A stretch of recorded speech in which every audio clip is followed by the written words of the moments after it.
The harvest is ripe, but the laborers are few. Why did he use that word? God goes to extreme measures to bring the lost to himself. The greatest gift you will ever give this world is your intimacy with God. The Father, Son, and the Holy Spirit are all three inside of me. I've got the power right now. I think what Jesus really wants is people to go. I want to be the answer to Jesus' prayer request. Welcome to the Fuel for the Harvest podcast. When this gospel of the kingdom shall be preached in all the world, then shall the end come.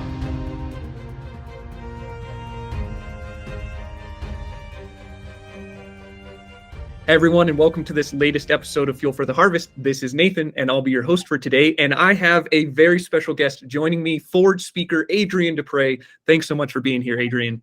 Are you kidding me, Nathan? This is a treat. It's like giving me a piece of candy. I don't know if you're looking at me right now, but I love candy. So when you give me an opportunity to talk about Jesus on a podcast, I don't know what a podcast is because I'm a boomer, but if you give me an opportunity to talk about Jesus on this kind of thing, man, I'm all in. I can't wait because I know how smart you are, Nathan. You're like off the charts brilliant. It's like me and John the Baptist have something in common. He was unworthy to untie Jesus' sandals. I'm unworthy to untie yours. But I'm just saying, I'm honored because I got a feeling you're going to bring stuff out of me that I have not thought about in a long time because you asked some good questions. And I think this is going to be a fun podcast. So let's get after it. I'm super excited, man. So for those of you listening, the goal of this podcast is we are in our continuing conversation on deconstruction. And if you haven't listened to our introductory episode on deconstruction, be sure to listen to that one first and then hop over to here. But today's subject is one that's near and dear to my heart because I had my own miniature little moment of faith crisis, if you will, as I approached this subject, because I'd always just assumed it to be true. And then someone said, are you sure that it's true? And it made me question and it made me search. And that question is, was Jesus even a historical person? So the conversation could go a bunch of different ways, but Adrian, I'm going to throw it to you. What are your thoughts? Okay. You don't ever start with the Bible when you're trying to defend something. You always go to the Bible, I think, last. Mm-hmm. But to defend the historicity of Christ, it's very important to understand the scriptures and what they say and how they fit into time, how they fit into history. The scriptures were written over 1,400 or 1,500 years. Had 40 plus authors. We're not quite sure who did Hebrews. How you doing? But 40 plus authors. And one theme, the entire Bible, one theme, the salvation of mankind, the glory of God through the salvation of mankind. That's the one theme of the scriptures. There have been attacks on the Bible throughout many times. Archaeologists, I've done a lot of studies on this. I've had a dear friend of mine named Bob Cornuke who found several archaeological discoveries. He's like a Christian Indiana Jones, and he's brilliant, absolutely brilliant. He found the Ark of the Covenant. He found Paul's anchors at 90 feet down off the island of Malta. He found the Mount Sinai where the real place is, not in the place that's down there in Egypt. It's actually in Arabia because Galatians chapter 2 says it's in Arabia. So I love apologetics and I love archaeology. And the archaeologists, some of the top guys in the world, read the Bible to figure out where to dig. They have never, and I'm going to repeat this, never, ever found anything in Scripture that was wrong or disproven in archaeology. Let's compare it to a more modern book, the Book of Mormon. The Book of Mormon has never, ever, the extreme opposite, ever been proven accurate with anything in archaeological digs at all, ever. So that tells me at least the book is reliable. It's a reliable book. And the way that you test reliability for a book through antiquity, through time, is you test it by the number of translations there are of that book or transcriptions of that book when they transcribe the book, how many there are. The second greatest book in all of antiquity, the second greatest book in all of history is Ulysses by Odyssey. There were over 660 different copies, different translations of that book into different languages. And that adds to how powerful that book was at the beginning when it was written. It was a very important book to mankind. And they had over 660 different translations of it. The New Testament alone has over 28,000 translations of it worldwide. Did I say 28,000? Yes, I didn't. I didn't say let me just say it this way: 28,000 translations. So, and I was on a flight one time. Am I allowed to tell a story, Nathan? I don't know if I'm allowed to tell a story or not. Yes, please do. Okay, I was on a flight one time, and I sat next to this guy who was a he had a nice suit on, $2,500 suit. I was fixing my hair, looking in his suit because it had a reflection on it, and he was a sharp-minded man. Come to find out, he's one of the most powerful men in all of Columbia, South Carolina, where I live. And one of the big high-rise buildings in Columbia is named after him. So I said, "Hey, I know who you are. The building's named after you. You're impressive." He said, "What do you do?" I said, "I'm a preacher." He said, "What do you think about the Da Vinci Code?" Now, that makes sense to me, the Da Vinci Code. I looked at him and said, I think the Da Vinci Code is actually pretty smart if you didn't have the Alexandrian text type. With the Textus Receptus and the Byzantine text type and whatnot, there's different text types that we get the King James Version from, or 1100, 1200 AD is when they had those in the Textus Receptus. And so I said, yeah, it makes sense to me that maybe Da Vinci was right, that the church that seemed to be a little suspicious at that time may have changed some things in the scripture to try to, to make ends meet for their own cause and for their own, whatever ideas that they had. But I said, but the Alexandrian text type kind of changed everything. And I just was quiet because I know he has no idea what I'm talking about at all. So he looks at me and says, and he's stroking his chin. He says, "Okay, all right, what's the Alexandrian text type?" I said, "That's the right question. That's the question you should be asking." Well, the Alexandrian text type was discovered in the mid-1900s when a guy was doing text studies in a southern Saudi Arabian monastery, and he saw these monks taking a bunch of parchments and throwing them in a dumpster. That's why a guy named D.A. Carson, who's King James only to the hilt, not as much as he used to be, but he used to be a lot very strong king. He didn't like the Alexandrian text type because he called it garbage, and he's right. It was garbage. They were throwing them in the garbage. D.A. Carson is right. So the guy says, "What are you going to do with those?" "Oh, we're going to burn them tonight." In God's providence, this guy was there knowing that those parchments might be very important. So he said, "Can I have them?" "Yeah, sure, I can." They're worth millions and millions of the Alexandrian text type from Alexandria, Egypt, dated all the way back to 1st century AD. Now, watch how important this is. From 1st century AD to 1200 AD, the Textus Receptus, to all the way back to Alexandrian text type, that span of 1,000 years, the Bible, when they put it on some computer programs to try to figure out how accurate it was, how similar it was over 97% the same. Some of the earliest, most reliable manuscripts don't have, John chapter 7, verse 58 to John 8:11, the woman caught in adultery is not in the Alexandrian text type. Matthew chapter 17, verse 21, these things only come out by praying and fasting. The second half of Mark chapter 16, drinking poison, handling snakes. That's not, okay, I don't know what to think about that. How you doing? Welcome to Moses. But I'm just saying that those things are not, in our Bibles, they have them bracketed, which is telling us they're not in the earliest, most reliable man. So I looked at him and said, Da Vinci's way off base. He looked at me and said, "Wow, you're good." And then the guy, now watch this. I hate to make this story longer, but I'm going to make it longer. The guy prays on the flight to receive Christ and was weeping and gave his life to the Lord after I'd explained some, apologetics to him and did some other stuff to him, shared the gospel with him. Several years later, I'm painting in someone's house. And this guy comes home from work. And the guy says, "Wait a minute, I know that voice. Is that Adrian?" And I said, "Yeah."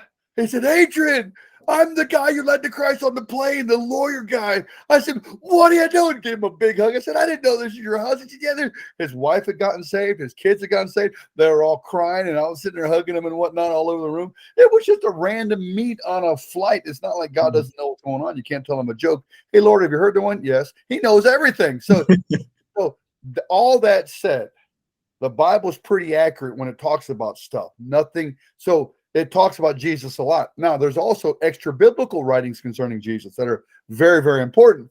Tacitus, Eusebius, these guys would write, Tertullian would write about what Jesus did extra biblical. Like if I said to you right now, here's a simple illustration. If I said to you, you remember when Michael Jordan played with the LeBron James and Seth Curry, Steph Curry, or Seth Curry, whatever his name is, Curry, dude. You remember when all three of them played on the same team and they won every game in the league? You remember that? Nathan, what would you say if I said that? I would say I don't know anything about sports, but I'm pretty sure they never played on the same They team. never played on the same. They never played. And anybody knows anything about sports will say, whatever. So when Tacitus and Eusebius and these guys wrote about Jesus, nobody said, you're a lunatic, you're crazy. That never happened. Nobody ever challenged him. It was just matter of fact kind of stuff. Plus, let me throw this out at you. This was in Josh McDowell's Evidence That Demands a Verdict. He said there's more written historical evidence that Jesus lived on the earth than there is that Abraham Lincoln lived on the earth. Really? More written historical evidence. Now, there's two ways to prove something's true. One is called scientific method. Mm-hmm. Scientific method, you do an experiment, you have a hypothesis, you do an experiment, and the experiment proves it or disproves it. Here, I'll give you a hypothesis. Soap floats. Well, how do you know soap floats? Come on, man. I like skeptics. I'm a skeptic. So, yeah, you put some soap in the water. Hey, that soap floats. But then you find some other, like lava soap. That stuff goes straight to the bottom. So the hypothesis is messed up because not all soap floats. So that's called scientific method. You can't prove the historicity of Jesus with scientific method. You can't do it. You can't reproduce anything that he's done. You can't reproduce it anywhere. It was a physical human person who lived 2,000 years ago. So you can't reproduce a miracle. You can't reproduce these things. There is a second way to prove something's true. The second way is called the legal historical methodology. The legal historical methodology was written by a guy named Simon Greenleaf. Simon Greenleaf was the chairman of the Harvard Law School back when Harvard first started as a pastoral training school. He was the chairman of the law school at that time, and he wrote the evidentiary process by which we put people on trial today. There's a famous trial from the O.J. Simpson. There's famous Murdoch trial that's going on today too. Pretty nasty stuff going on there. But the O.J. Simpson trial was classic because he spread his hand open and tried to get the glove on, but he had his hand spread. He didn't put his hand together when he's putting the glove on like you're supposed to. He left his hand open so they couldn't get the glove on. And if the glove doesn't fit, you must have quit kind of thing. So he got let off because the system, the legal historical methodology system, worked perfectly. Let me explain it to you. You have in the middle of the circle, you have a person who's either guilty or innocent. Around the edge of the circle, on the tangents, you have all the evidence, all the way around. But they focused on the gloves, even though they had all this evidence that proved that he did it, it. But they have one spot that the gloves, to try to, and the gloves, and then the guy who collected some of the evidence made a racial comment 14 years before that. So now they cast some shadow of doubt on that. So he got let off, and the system worked perfectly. The civil trial that happened that next month, he was committed guilty and had to pay $250 million because of what he did. So the civil trial doesn't do all the legal historical methodology thing. So this guy named Lee Strobel was a secular. Can I interrupt you really quickly? Yeah, man. So the legal historical method is basically like innocent until proven guilty kind of thing. Right. Is that what you're trying to say? So That's right. Because there was one little bit of evidence that supported his innocence, therefore he must be innocent because he's not 100% guilty. Exactly. Okay. So the reason why I said that is because of a guy named Lee Strobel. He was the chief legal editor for the Chicago Tribune. He had a law degree from Yale and a journalism degree from University of Chicago. He brought down one of the greatest crime bosses, hitmen ever in the Chicago mob. Very powerful man. His wife gets saved at a church called Willow Creek Community Church with Bill Hybels. His wife gets saved. Lee Strobel is an atheist. So his wife says, just put him on trial. So Lee Strobel takes a year sabbatical and studies what Josh McDowell wrote, because Josh McDowell was not an atheist, but agnostic law student when he got saved, because he put it on trial too. So he set out to disprove Josh McDowell's material about the evidence that he put up about Jesus. A year later, Lee Strobel gets saved and starts writing all these books: Case for Christ, Case for Faith, Case for Creation. He starts writing all these different things, and It's pretty powerful. They've had a huge impact on my life. They're very deep in the analytical way of looking at things, like a legal way, the legal historical methodology. And he just starts nailing it about the historicity of Christ and about the, so if you want to read a book about this, read the Case for Christ, the Lee Strobel book, because it does tons and tons and tons and tons of stuff. But it's also mentioned in there about the Abraham Lincoln thing, that there's more legal historical methodology or evidence about Jesus living on the planet than Abraham Lincoln lived on the planet. So it's not a leap of faith for me to believe that Abraham Lincoln lived on the planet. It's not a leap of faith for me to believe that a guy named Alexander the Great lived in 330 BC. It's not a great leap of faith. This is like even 300 years before Christ. Right. So it's not a leap of faith for me to understand the different books that people wrote about Alexander the Great, and I have no problem with it. But we have all the evidence mounted up, all this circumstantial evidence that is just mounted up, that we twist up and tie into a nice little bow and makes him guilty. Jesus is guilty of being a person who lived on the planet, and then we can get into the deity of Christ later. But the fact that he was here historically is absolutely clear in all of the legal historical methodology. So I got a question for you. Back years ago, I referred to this at the beginning of the podcast. I had this faith crisis because someone presented this idea to me that Jesus wasn't historical. So I went, and me being me, I was like, I want to know the best arguments that the other people have against Jesus being a historical figure. And what I discovered was that of all the references to Jesus in antiquity, most of them are contested by people. Have you ever heard anything like that? Or do you have any response to something like that? If somebody was to say, well, not all historians agree that these are equally reliable. Yeah, the contestations happened during the higher criticism periods of our time period. So it goes back to a guy named, what was the guy named who did evolution? Darwin. Darwin in the mid 1800s, 1830, somewhere in there, he started surmising that the church is messed up. So because of the complacency and apathy of the church, he starts thinking, well, maybe this stuff's not real then. Because of the church not being on fire for God, and because of that different thing, that Darwin started coming up with the theory of evolution, which is like the biggest, the most ludicrous thing being taught in schools to this day. I can disprove all of the 10 major icons of evolution that are being taught in public high school today. I can disprove every one of them scientifically. Forget faith. Scientifically, they're all at error. Every one of them are a lie, and they're still being taught today. I don't know what's going on. We have an adversary out there who's kind of anti-God, so I guess that's why it happens. But all those people are fairly recent people from the 1800s on. But before that, it was, I mean, I know there wasn't. It was like the Age of Enlightenment. The big problem with it happened when Copernicus said that the Earth is not the center of the solar system, that the sun is. It's a heliocentric versus a geocentric solar system. And he got branded as a heretic and kicked out of the church, excommunicated from the church. Huge mistake. He was absolutely right. The Bible doesn't say that it was that we're not, that the sun, that the Earth is the center of the solar system. It doesn't say that anywhere in there. It says that the sun moves around us, but that's what it looks like. It's like the great fish that Jonah called a whale. It looks like a whale, but it's probably, it looks like a great fish, but it's a whale probably, because he swallowed a guy and he was inside of it, breathing inside of it, because the whale breathes air. So, if someone asks me, do you believe the Bible literally? I say no.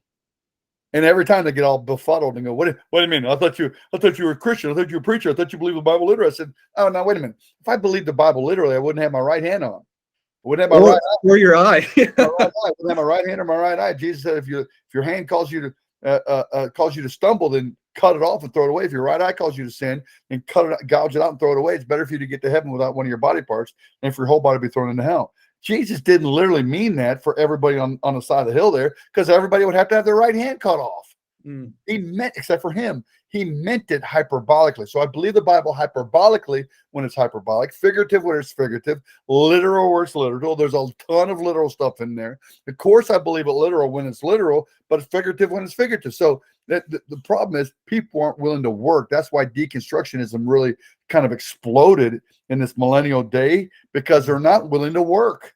They just want to pick and choose. I couldn't agree more. I feel like everybody's looking for the most easily understood answer, when the most easily understood answer is almost never correct. Yes. Like it just sounds good, and so Yes. therefore people go with it. But the Yes. problem is, just because something sounds good doesn't mean it's true. Yes.